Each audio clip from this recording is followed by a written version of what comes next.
Story സ്പേസിലേക്ക്, ഈ കഥയിടത്തിലേക്ക് പ്രിയപ്പെട്ട എല്ലാവർക്കും സ്വാഗതം. ഇന്ന് വേതാളം വിക്രമാദിത്യനോട് പറയുന്ന 3 കഥകൾ കൂടി കേൾക്കാം. വേതാളത്തെ വിക്രമാദിത്യൻ വീണ്ടും തോളിലേറ്റി നടന്നപ്പോൾ വേതാളം അടുത്ത കഥ പറയാൻ തുടങ്ങി.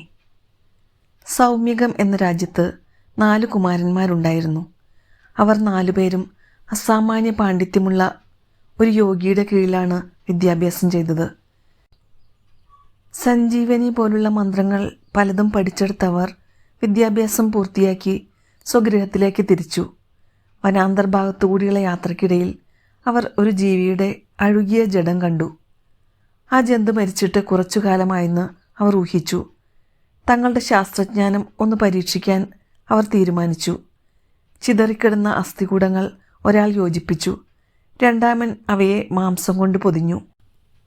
4-മൻ അവയവങ്ങളെല്ലാം സ്വസ്ഥാനത്ത് പിടിപ്പിച്ചു. അതോടെ അതിൻ്റെ രൂപം പൂർണ്ണമായി. 4-മൻ സഞ്ജീവനി പ്രയോഗിച്ച് അതിന് ജീവൻ നൽകി. അതൊരു പുലിയായിരുന്നു. ഉറക്കം വിട്ടെഴുന്നേറ്റ പുലി മുന്നിൽ 4 മനുഷ്യരെ കണ്ടതോടെ അവരുടെ നേരെ കുതിച്ചു ചാടി. തങ്ങളുടെ ജീവൻ അപകടത്തിലായെന്ന് മനസ്സിലാക്കിയ 4 പേരും ആയുധപ്രയോഗത്തിലൂടെ പുലിയെ കൊന്നു. ഹത്യ പാപമാണല്ലോ. ആ പുലിയെ കൊന്നതിൻ്റെ പാപം 4 പേരിൽ ആർക്കാണ് കൂടുതൽ? ഇതായിരുന്നു വേതാളത്തിൻ്റെ ചോദ്യം. മറ്റു 3 പേരും ചേർന്ന് രൂപം പൂർണ്ണമാക്കിയതിനു ശേഷമാണല്ലോ 4-മൻ അതിന് ജീവൻ നൽകിയത്. പുലിയാണെന്നറിഞ്ഞിട്ടും അത് തങ്ങളെ ആക്രമിക്കുമെന്ന് ബോധ്യമുണ്ടായിട്ടും അതിനെ ജീവിപ്പിച്ച 4-മനാണ് കൊടിയ പാപം ചെയ്തത്. വിക്രമാദിത്യൻ മറുപടി പറഞ്ഞു. മറുപടി കേട്ടയുടൻ പിന്നെ സമയം കളഞ്ഞില്ല. വേതാളം മുരുക്കുമരത്തിലേക്ക് പാഞ്ഞു. വീണ്ടും വിക്രമാദിത്യൻ വേതാളത്തെയും എടുത്ത് നടന്നു തുടങ്ങി. വേതാളം കഥ പറയാനും. ഒരു ബ്രാഹ്മണൻ ദീർഘയാത്ര ചെയ്ത് ഒരു അഗ്രഹാരത്തിലെത്തി. അവിടെ അയാൾക്ക് ഭക്ഷണവും വിശ്രമവും കിട്ടി. അവിടെ നിന്ന് ഒരു പൊതിച്ചോറും വാങ്ങി അയാൾ യാത്ര തുടർന്നു. നടന്ന് ഒരു ആൽമരത്തിൻ്റെ ചുവട്ടിലെത്തിയ സഞ്ചാരി അവിടെ അല്പസമയം വിശ്രമിക്കാൻ ഉറച്ചു. ചമ്രം പടിഞ്ഞിരുന്ന് കയ്യിൽ കരുതിയ പൊതിച്ചോറ് തുറന്ന് അയാൾ ഭക്ഷണം കഴിക്കാൻ ആരംഭിച്ചു. ആ സമയം ആലിൻ്റെ മുകളിൽ ഒരു ഗരുഡൻ പറന്നു വന്നിരുന്നു.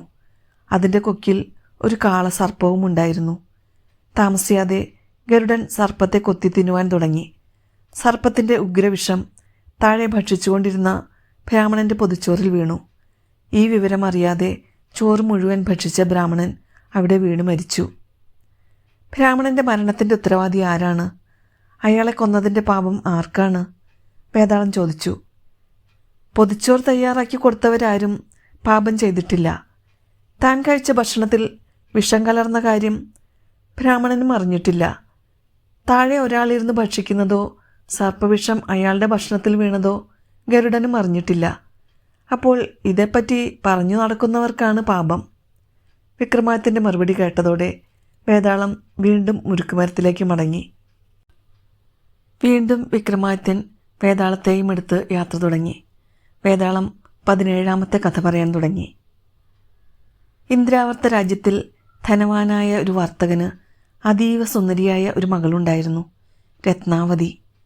വിവിധ നാടുകളിൽ നിന്ന് പ്രഭുക്കന്മാരും സുന്ദരന്മാരുമായ ഒട്ടനവധി ചെറുപ്പക്കാർ അവളെ പാണിഗ്രഹണം ചെയ്യുന്നതിന് തയ്യാറായി വന്നുവെങ്കിലും രത്നാവതിക്ക് ആരെയും മനസ്സിന് പിടിച്ചില്ല. മകളുടെ വിവാഹത്തെക്കുറിച്ച് പിതാവിനും ഉത്കണ്ഠയായി. മകളുടെ മനസ്സിനിണങ്ങിയ ഒരു വരനെ തേടി ആ പിതാവും ഏറെ അലഞ്ഞു. അക്കാലത്ത് വീരകേസരി എന്നൊരു തസ്കരൻ ആ നാടിനെ വിറപ്പിച്ചുകൊണ്ട് രംഗത്തെത്തി. വലിയൊരു കൊള്ളസംഘത്തിൻ്റെ നേതാവായിരുന്നു അയാൾ. രാജഭടന്മാർ പല മാർഗത്തിലൂടെ ശ്രമിച്ചെങ്കിലും അയാളുടെ കേന്ദ്രം എവിടെയെന്ന് അറിയാൻ കഴിഞ്ഞില്ല. ഒടുവിൽ വീരകേസരിയെ കൊടുക്കാൻ മഹാരാജാവ് തന്നെ പുറപ്പെട്ടു. ഒരു നാൾ നഗരത്തിലെ ഒരു ഇരുണ്ട കോണിൽ വെച്ച് രാജാവ് ഒരു അശ്വാരൂഢനെ കണ്ടുമുട്ടി. വേഷപ്രച്ഛന്നനായിരുന്നു രാജാവ്. തികച്ചും അപരിചിതനായിരുന്ന അയാളുടെ പെരുമാറ്റത്തിൽ സംശയം തോന്നിയ രാജാവ് സൂത്രത്തിൽ അയാളോടടുത്തുകൂടി. നഗരത്തിലെ പ്രസിദ്ധമായ ക്ഷേത്രം സന്ദർശിക്കാനെത്തിയ സഞ്ചാരിയാണെന്നാണ് അയാൾ സ്വയം പരിചയപ്പെടുത്തിയത്. ക്ഷേത്രത്തിലേക്കുള്ള വഴി കാട്ടിത്തരാമെന്ന് പറഞ്ഞ് രാജാവ് അയാളെ ഒരു രഹസ്യ സങ്കേതത്തിലെത്തിച്ചു. അവിടെ രാജാവിൻ്റെ സേനയിലെ ഒരു വിഭാഗം താവളം ഉറപ്പിച്ചിരുന്നു. താൻ ഒരു കോട്ടയുടെ മുന്നിലാണ് എത്തിയതെന്നറിഞ്ഞ നേരം അപരിചിതൻ രക്ഷപ്പെടാൻ ശ്രമിച്ചു. ആ സമയം രാജാവ് അയാളെ കടന്നു പിടിച്ചു. പെട്ടെന്ന് അപരിചിതൻ ഒരടയാള ശബ്ദം പുറപ്പെടുവിച്ചു. തൽക്ഷണം എങ്ങുനിന്നെന്നറിഞ്ഞില്ല ഒരു പറ്റം ആളുകൾ ഊരിപ്പിടിച്ച വാളുകളുമായി രാജാവിനെ വളഞ്ഞു. പക്ഷേ അപ്പോഴേക്കും രാജാവിൻ്റെ രക്ഷയ്ക്കായി സൈന്യം കോട്ടയ്ക്ക് പുറത്തെത്തിയിരുന്നു. തുടർന്ന് വലിയൊരു ഏറ്റുമുട്ടൽ നടന്നു. രാജഭടന്മാരുടെ ആക്രമണത്തിൽ പിടിച്ചു നിൽക്കാൻ ശത്രുക്കൾക്ക് കഴിഞ്ഞില്ല. അവരിൽ പലരും വധിക്കപ്പെട്ടു. ബാക്കിയുള്ളവർ കീഴടങ്ങി. അശ്വാരൂഢനായ ചെറുപ്പക്കാരൻ വീരകേസരിയായിരുന്നു. അയാളെ ബന്ധനസ്ഥനാക്കി ഭടന്മാർ രാജാവിന് മുൻപിലെത്തിച്ചു. രാജാവ് അടുത്ത നാളിൽ തന്നെ അയാളെ പൊതുസ്ഥലത്ത് വെച്ച് തൂക്കിക്കൊല്ലാൻ വിധിച്ചു.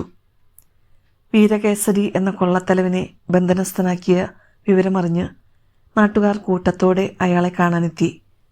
ആ കൂട്ടത്തിൽ രത്നാവതി എന്ന സുന്ദരിയും വന്നു ചേർന്നു. വീരകേസരിയെ കണ്ടതോടെ രത്നാവതിക്ക് അതുവരെ അന്യമായിരുന്ന ഒരു ആത്മബന്ധം തോന്നി. ക്ഷണത്തിൽ അത് അനുരാഗമായി വളർന്നു. അയാളെ കൂടാതെ തനിക്കൊരു ജീവിതം വയ്യ എന്ന് അവളുടെ അന്തരംഗം മന്ത്രിച്ചു. രത്നാവതി ഇക്കാര്യം അവളുടെ അച്ഛനെ അറിയിച്ചു. അയാൾ അത് കേട്ട് ഞെട്ടിപ്പോയി. വധശിക്ഷയ്ക്ക് വിധിക്കപ്പെട്ടവനെ ഭർത്താവായി നനയ്ക്കുന്ന മകളോട് എന്തു പറയണമെന്നറിയാതെ അയാൾ കുഴങ്ങി. മകളുടെ ആഗ്രഹത്തിന് എതിരു നിൽക്കാൻ അയാൾക്ക് കഴിഞ്ഞില്ല. രാജാവിനെ ചെന്നുകണ്ട് അയാളെ തനിക്ക് വിട്ടുതരണമെന്നും അതിനു പകരമായി തൻ്റെ സമ്പത്ത് മുഴുവനും ഖജനാവിന് നൽകാമെന്നും ആ പിതാവ് കരഞ്ഞു പറഞ്ഞു. നാട് മുഴുവനും വെറുക്കുന്ന ഒരു രാജ്യദ്രോഹിയെ, അതും വധശിക്ഷയ്ക്ക് വിധിക്കപ്പെട്ട് തടവിൽ കഴിയുന്ന കുറ്റവാളിയെ വെറുതെ വിടാൻ രാജാവ് തയ്യാറായില്ല. നീതി നിയമങ്ങളെ ലംഘിക്കാൻ തനിക്ക് കഴിയില്ല എന്ന് പറഞ്ഞ് രാജാവ് അയാളെ പറഞ്ഞുവിട്ടു. ഒടുവിൽ വീരകേസരിയെ തൂക്കിലേറ്റുന്ന ദിവസം സമാഗതമായി. തലേന്ന് ഒരുപോലെ കണ്ണടയ്ക്കാൻ രത്നാവതിക്ക് കഴിഞ്ഞില്ല. അവൾ രാത്രി മുഴുവനും തൻ്റെ ഇഷ്ടദേവതയുടെ മുന്നിലിരുന്ന് പ്രാർത്ഥിച്ചു കഴിയുകയായിരുന്നു. കൊല്ലവനെ എന്ന് ആക്രോശിക്കുന്ന ജനസഞ്ചയത്തിന് നടുവിലേക്ക് വീരകേസരി ആനയിക്കപ്പെട്ടു. തൂക്കുകയറിന് മുന്നിലെത്തിയ നേരം അയാൾ തൻ്റെ അതുവരെയുള്ള ജീവിതത്തെക്കുറിച്ച് ആലോചിച്ചു. പാഴായ ജീവിതം. സംതൃപ്തി നൽകുന്ന ഒരു നല്ല കാര്യവും അയാളുടെ ജീവിതത്തിലുണ്ടായിട്ടില്ല. ഒന്ന് പ്രാർത്ഥിക്കാനുള്ള നന്മ പോലും അയാളിൽ അവശേഷിച്ചിരുന്നില്ല. തികഞ്ഞ നിർവികാരതയോടെയാണ് അയാൾ തൂക്കുകയറിന് തൻ്റെ കഴുത്തു നീട്ടിയത്. ആ ക്ഷണം ജനക്കൂട്ടത്തിൽ നിന്ന് സുന്ദരിയായ ഒരു യുവതി ഓടിവന്ന് അയാളുടെ കാൽക്കൽ വീണു. തൻ്റെ പ്രിയനെ രക്ഷിക്കണേ എന്നവൾ കരഞ്ഞു വിളിക്കുന്നുണ്ടായിരുന്നു. അവളുടെ മാതാപിതാക്കൾ അവളെ ഏറെ കഷ്ടപ്പെട്ടാണ് പിടിച്ചു വലിച്ചു കൊണ്ടുപോയത്. വീരകേസരി അവളെ നോക്കി ഒന്ന് ചിരിച്ചു. അടുത്ത ക്ഷണം അയാളുടെ കണ്ണുകൾ നിറഞ്ഞൊഴുകി. അയാൾ വിമ്മിക്കരയുകയായിരുന്നു. വിധിന്യായം ഉറക്കെ വായിച്ച് അയാളെ തൂക്കിലേറ്റി. ജീവിതത്തിൽ ആദ്യമായി 2 കൈകളും കൂപ്പി ആകാശത്തേക്ക് നോക്കി പ്രാർത്ഥിച്ചതിനു ശേഷമാണ് അയാൾ കൊലക്കയർ സ്വീകരിച്ചത്. രത്നാവതി ബോധം മറിഞ്ഞു നിലംപതിച്ചു. പക്ഷേ ആ 2 ഹൃദയങ്ങളുടെയും പ്രാർത്ഥന പാർവതി പരമേശ്വരന്മാർ കേട്ടു. അവർ അവരെ അനുഗ്രഹിച്ചു. അയാൾ ജീവിതത്തിലേക്ക് മടങ്ങി വന്നു. 2 പേരും ഒന്നായി. പോയ കാലത്തിലെ തെറ്റുകൾക്ക് പ്രായശ്ചിത്തം ചെയ്യുന്ന രീതിയിൽ സദാചാരപരമായിരുന്നു വീരകേസരിയുടെ പിന്നീടുള്ള ജീവിതം. കഥ പൂർത്തിയായി. വിക്രമാദിത്യൻ ചോദ്യം പ്രതീക്ഷിച്ചെന്ന പോലെ വേതാളത്തിന് നേരെ മുഖം തിരിച്ചു. പതിവ് പോലെ ചോദ്യം എത്തി. ആ കൊള്ളക്കാരൻ തൂക്കുകയറിന് മുന്നിൽ നിന്ന് ആദ്യം ചിരിക്കുകയും പിന്നീട് കരയുകയും ചെയ്തത് എന്തിനായിരുന്നു? വിക്രമാദിത്യൻ മറുപടി പറഞ്ഞു. ഒരു പരിചയവുമില്ലാത്തൊരു പെണ്ണ് തനിക്ക് വേണ്ടി കരയുന്നത് കണ്ടപ്പോൾ അയാൾക്ക് ചിരി വന്നു. പിന്നീട് ആ പെൺകുട്ടിയെ ചൊല്ലി അവളുടെ മാതാപിതാക്കൾ വേദനിക്കുന്നത് കണ്ടപ്പോൾ അയാൾ ബന്ധത്തിൻ്റെ മൂല്യമറിഞ്ഞു. തനിക്ക് ലഭിക്കാതെ പോയ മാതാപിതാക്കളുടെ സ്നേഹത്തെപ്പറ്റി ഒരു നിമിഷം അയാൾ ഓർമ്മിച്ചു പോയിട്ടുണ്ടാവും. അതാണ് അയാളെ കണ്ണീരണിയിച്ചത്. തൻ്റെ തോളിലെ ഭാരം പെട്ടെന്നൊഴിഞ്ഞതായി വിക്രമാദിത്യന് മനസ്സിലായി. വേതാളം രക്ഷപ്പെട്ടിരിക്കുന്നു.